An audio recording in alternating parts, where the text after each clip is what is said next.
In my most recent winter racing video, I installed a 034 solid rear sway bar to help prevent the notorious Audi understeer at the Grid Life Ice Battle. While that did make for quite an improvement, installing it really opened my eyes to just how terrible of shape the rear suspension was in. Everything is crusty, cracked, and sad. So far, for suspension, I've installed FunctionWorks coilovers and the rear sway bar. That's pretty much it. And they've been fantastic so far, don't get me wrong, and even though the car isn't making any weird clunks, I know after seeing underneath it, it's time to move forward with overhauling the rest of the suspension, both for peace of mind and, more importantly, improved handling.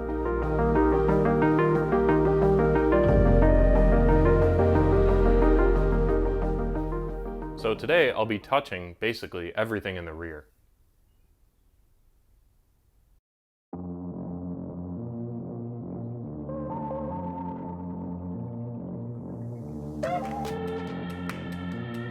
Due to the condition of the rear suspension, I decided to go ahead and get a replacement subframe.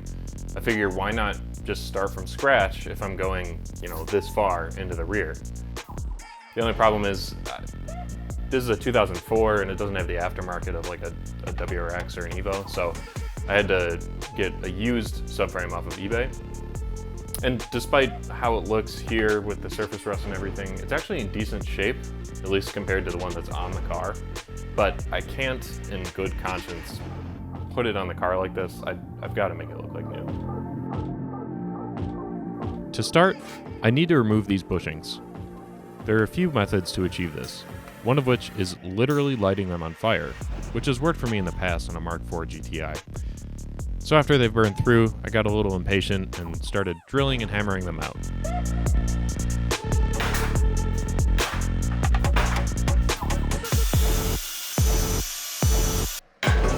Next up, I need to clean the entire thing, which can be achieved in a number of ways. Aircraft remover is a commonly used method to remove any kind of finish, but this can is defective and I can't get it to spray. What the f***?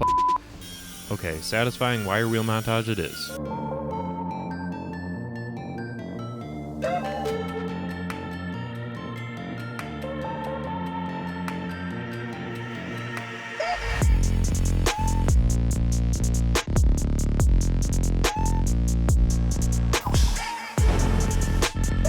After literally days, I've got the whole thing cleaned up and down to bare metal, so I can make it all pretty with some rust preventative primer and some gloss black paint.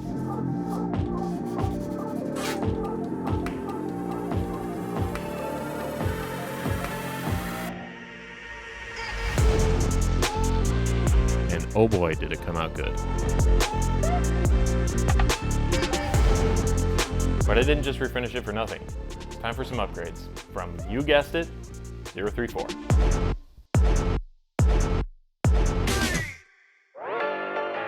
These are solid aluminum subframe bushings. They are not really made for comfort, they're mostly made for racing. And I got them for the front and the rear, but today, we're only going in the rear. These should really stiffen up the chassis all around. They should get rid of a lot of the slop and just make it feel a lot tighter and improve turn-in.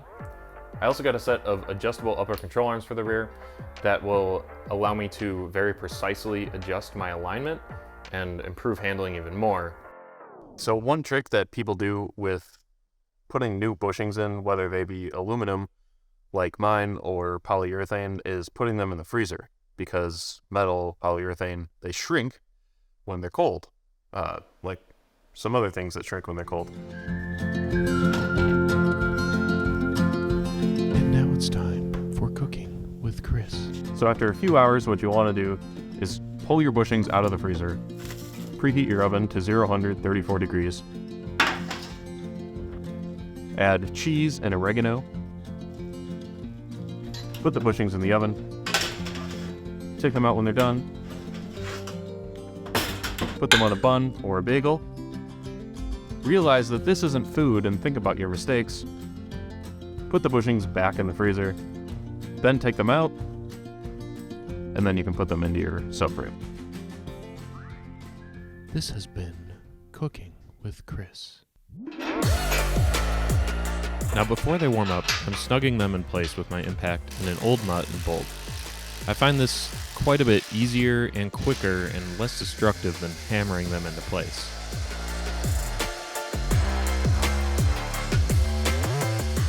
Then I put the new, lightly used sway bar and adjustable end links onto the new subframe, and again, just look at it. Compared to the old one, wow, this is quite an improvement that I'll probably never really see again.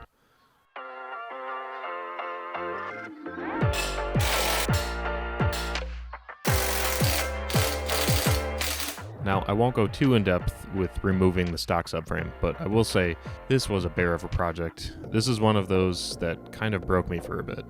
I would honestly rather replace the engine twice than do all this again. But you just kind of have to keep chugging along for a project like this. Before I finish putting everything back together, I need to replace my upper control arms in the back, which is desperately needed. So, here's the older ones. I'm just like, I know that's rocks, rust, maybe some liquid. Here's the old. Here's the new.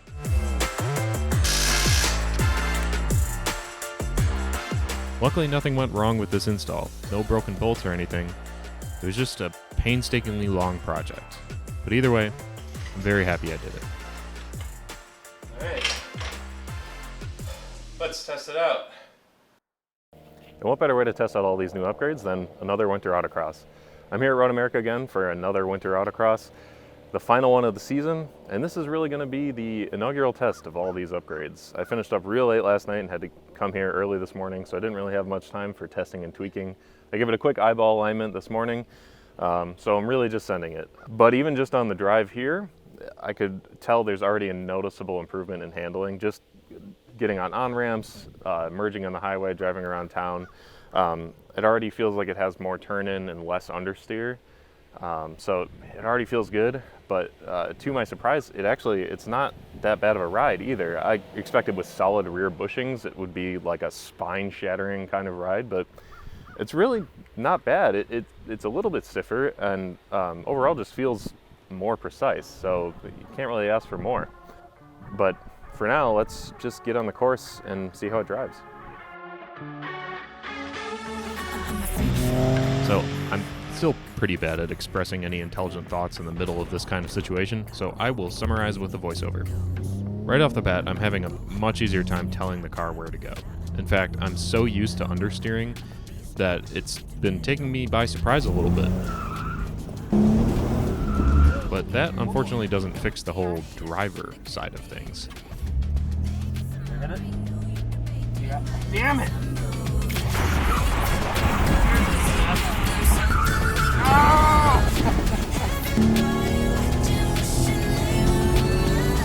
So, oversteer. Something to get used to.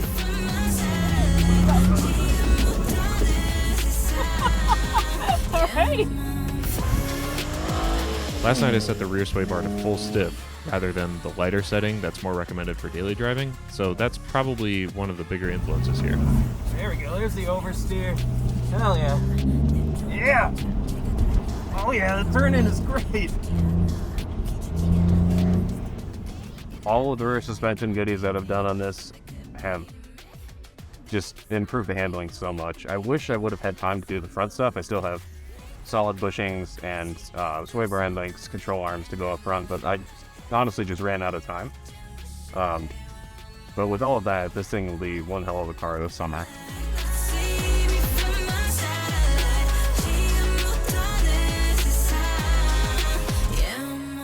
Now that it's better, it's time to make it better.